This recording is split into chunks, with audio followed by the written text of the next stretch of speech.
MasterChef Indonesia Season 10 segera.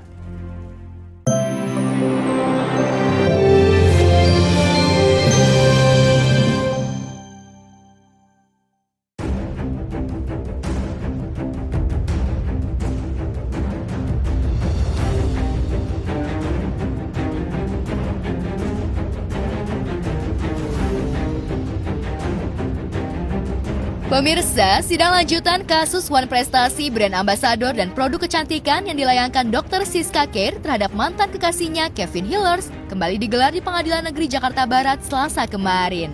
Agenda sidang yakni pemeriksaan legal standing dari kuasa hukum masing-masing.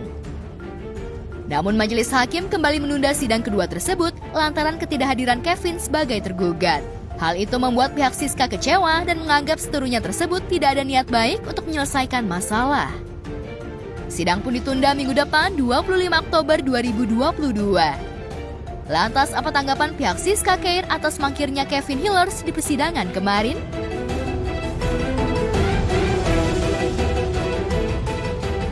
Sidang kedua dari klien kami, Dr. Siska. Saat ini agendanya hanya pemeriksaan legal standing dari penasihat hukum. Seperti sidang-sidang sebelumnya, pihak tergugat itu juga tidak datang ya, dan juga tergugat juga tidak diwakili oleh kuasanya, jadi kita tidak tahu alasan ketidakhadiran dari tergugat. Kerugian yang dialami Dr. Siska itu material dan imaterial ya, kontrak yang belum diselesaikan secara sempurna.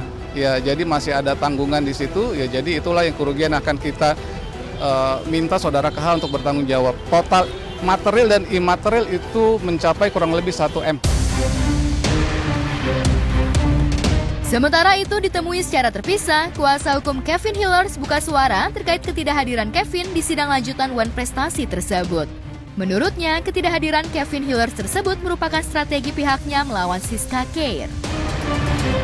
Ya kalau datang atau tidak datang sepanjang tidak melanggar HIR, sepanjang tidak melanggar HIR atau hukum acara perdata, tidak ada yang namanya pelanggaran. Dan ini sifatnya perdata. Ya kalau Pak Kevin mau hadir di panggilan kedua boleh, mau hadir di panggilan ketiga boleh. Bukan berarti itu melakukan pelanggaran hukum, bukan. Tidak ada pelanggaran hukum dalam konteks perdata. Ketika dia tidak datang dalam proses sidang, maka hukum acaranya adalah dia first time. Oh ya, yang kedua, surat panggilan kedua untuk tanggal 18 ini untuk sidang kita belum dapat. Nah, itu kan strategi pengacara masing-masing ya. Dan itu tidak ada pelanggaran hukum di situ. Kendati kasus One Prestasi tersebut sudah bergulir di meja pengadilan, namun pihak Siska Care tetap membuka ruang mediasi untuk Kevin Hillers. Lantas, akankah ruang mediasi yang masih terbuka lebar itu dapat mendamaikan dua pihak yang tengah berseteru? Semuanya saya serahkan untuk proses hukum ini kepada lawyer saya. Sehingga kedepannya saya berharap berakhir dengan baik. Jadi saat ini kami belum berkomunikasi dengan pihak tergugat ya, saudara KH. Sedikit yang saya tambahkan adalah dokter ini dari kemarin sama hari ini di sosial media dia bilang kalau KH meminta perdamaian datang ke Polres Bogor dan tidak datang. Faktanya yang meminta perdamaian adalah SK dari unit 4 yang mengirim untuk ketemu dan mediasi di sana. Dan sebagai warga negara yang baik, saya datang ke sana bersama kuasa hukum saya. Kita datang, menghadiri, dan dia tidak datang. Jadi kalau caranya seperti ini, sampai kapanpun saya akan menutup pintu perdamaian dan mediasi. Jangan difitnah-fitnah lagi Dr. Siska dengan framing-framing jahat yang menyudutkan dan merendahkan nama baik beliau. Jadi teman-teman semua maupun masyarakat Indonesia maupun pendukung daripada yang bersangkutan akhiri konflik ini. Seperti diketahui, kasus perseteruan Siska Care dan Kevin Hillers itu berawal saat Kevin diminta untuk menjadi brand ambasador klinik dan produk kecantikan milik Siska. Namun dalam perjalanannya, Kevin disebut-sebut telah menyalahi aturan kerjasama yang telah disepakati bersama yang harusnya berlaku selama 1 tahun ke depan sejak perjanjian tersebut ditandatangani pada Maret 2021. Tidak terima dengan ingkar perjanjian yang dilakukan Kevin, dokter kecantikan itu pun menggugat Kevin sebesar 1,5 miliar. Ketidakhadiran Kevin Hillers ke persidangan terkait gugatan One Prestasi yang dilaporkan Siska Care itu bukan tanpa alasan.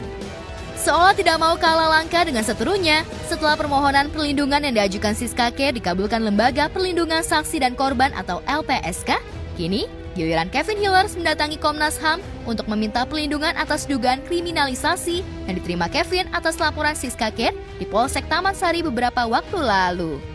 Kevin dilaporkan dokter kecantikan itu atas dugaan penipuan dan penggelapan. Namun pihak Kevin menganggap ada kejanggalan terkait laporan Siska.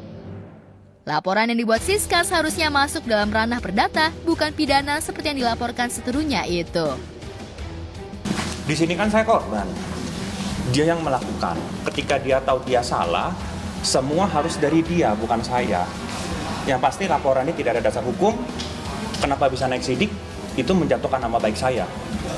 Karir saya jadi rusak. Kita hari ini ke Komnas HAM dengan tujuan kita melaporkan adanya dugaan kriminalisasi terhadap klien kita, dan juga kita pengaduan terhadap hak atas peradilan yang adil, fair trial terhadap status klien kita yang dilaporkan di Polsek Taman Sari atas dugaan tindak pidana penipuan dan penggelapan yang dilaporkan oleh saudari SK.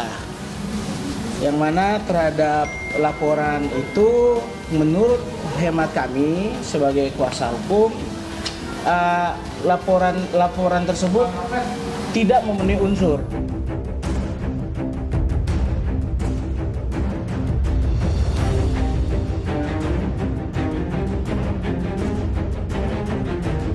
Selain itu, kejanggalan lain yang diungkap pihak Kevin, yaitu pihaknya sampai saat ini belum menerima somasi terkait kasus yang dilaporkan Siska.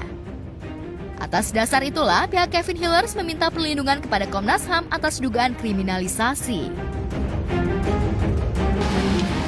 LP nomor LB-B 054-7 Romawi /2022 /SPKT Polsek Metro Taman Sari Polres Metro Jakarta Barat Polda Metro Jaya tertanggal 1 Juli 2022 tentang perkara tindak pidana penipuan dan atau penggelapan yang dilaporkan oleh SK dan terlapornya adalah Pak Kevin. Sederhananya kasus ini dari dokumen yang diberikan kepada kami sebagai kuasa hukum Pak Kevin, ini masalah tagihan. Tagihan ini jelas perdata. Hanya berselang sehari, sebelumnya Siska Care menyatakan kelegaannya karena permohonan perlindungan sebagai korban kekerasan yang dilakukan mantan kekasihnya Kevin Hillers yang diajukan Agustus 2022 lalu telah dikabulkan Lembaga Perlindungan Saksi dan Korban atau LPSK. Sebelumnya terima kasih kepada Lembaga Perlindungan Saksi dan Korban. Permohonan saya yang sudah saya ajukan dari bulan Agustus akhirnya sudah final dan diputuskan bahwa saya diterima dan dilindungi. Saya ucapkan apresiasi yang sebesar-besarnya, dan ini akan menjadi contoh bagi perempuan-perempuan di luar sana yang menjadi korban kekerasan, korban mental dan physical abuse. Karena seperti yang kalian tahu bahwa saya ini konstan mendapatkan cyberbullying, sampai fitnah-fitnah kejam mengenai profesi saya, bahwa saya adalah dokter palsu. Itu kan fitnah kejam alias pembohongan publik. Kemudian saya juga kan konstan mendapatkan ancaman untuk akan dicabut izin praktek saya. Jika demikian, bisa jadi aksi saling lapor di kepolisian dan di LPSK serta di Komnas HAM yang dilakukan kedua belah pihak yang berseteru itu justru akan semakin memanaskan situasi, bahkan jauh dari kata damai.